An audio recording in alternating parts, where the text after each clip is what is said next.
Bonjour et bienvenue dans Prépa et Performance. Il y a quelques semaines, j'ai donné un document de suivi individuel à télécharger sur le groupe de Prépa et Performance. Beaucoup d'entre vous ont eu la problématique de travailler en sport collectif. Après quelques insomnies, je vous propose donc une version pour les sports d'équipe. C'est parti.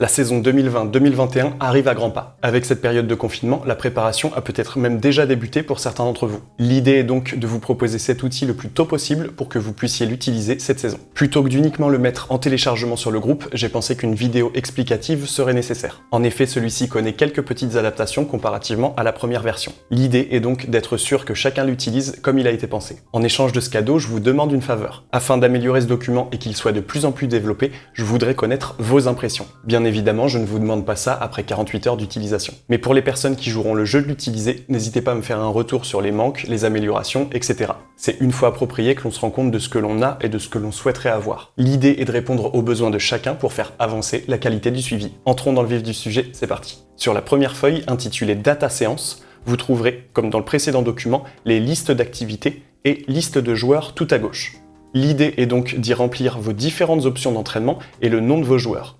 Nous aurons ici Bill, Bob et Billy pour l'exemple. J'ai ici proposé une liste de 20 joueurs. Dans le tableau, les colonnes rouges ne seront pas à remplir. Elles comportent des calculs automatiques.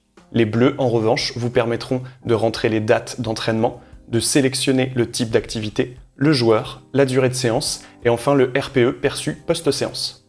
Pour ceux qui ne savent pas comment fonctionne le RPE, je vous renvoie vers notre vidéo sur le sujet. Les sports collectifs sont notamment sujets à des potentiels biais de prise de data. Il est primordial d'en avoir connaissance pour des résultats exploitables. Pour ceux qui utiliseraient des GPS ou des cardiofréquencemètres, vous pouvez également remplir le kilométrage, le temps passé dans les différentes zones cardiaques ou encore la fréquence cardiaque moyenne.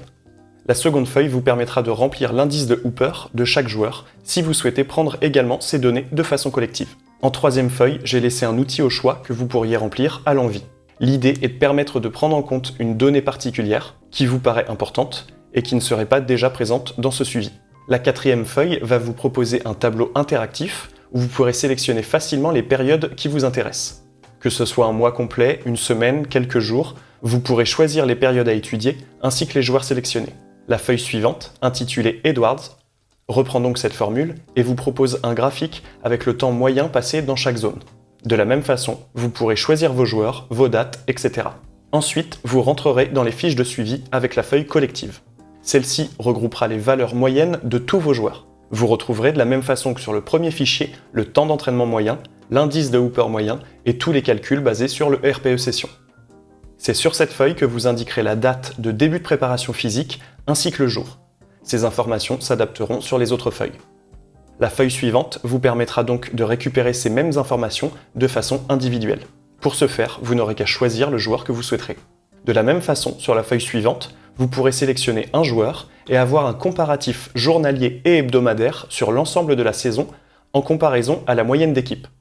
Vous y trouverez la charge et l'état de forme du joueur. Dernière feuille, dans cette même idée de comparaison, vous pourrez sélectionner votre joueur et le jour souhaité. Vous trouverez ainsi de façon journalière une comparaison du RPE, de l'état de forme et des kilomètres parcourus du joueur par rapport à l'équipe. La dernière feuille n'aura pas d'intérêt dans l'utilisation. C'est uniquement une feuille qui permet le fonctionnement du document. Ne vous en souciez pas, mais ne la supprimez pas. Vous aurez donc des outils individuels et collectifs et de comparaison au sein de votre équipe. Si vous souhaitez avoir quelques informations supplémentaires sur ces intérêts, je vous invite à revoir l'interview de Tom Frère, préparateur physique en football. Nous avions échangé à ce propos. C'est tout pour aujourd'hui. J'espère que ce document de suivi collectif et cette vidéo pourront vous permettre d'améliorer l'encadrement de vos athlètes. Si vous avez apprécié le contenu, vous pouvez nous soutenir avec les liens dans la description de la vidéo et en likant et partageant celle-ci. On se retrouve dès la semaine prochaine pour du contenu d'entraînement et d'ici là, entraînez-vous bien. Salut!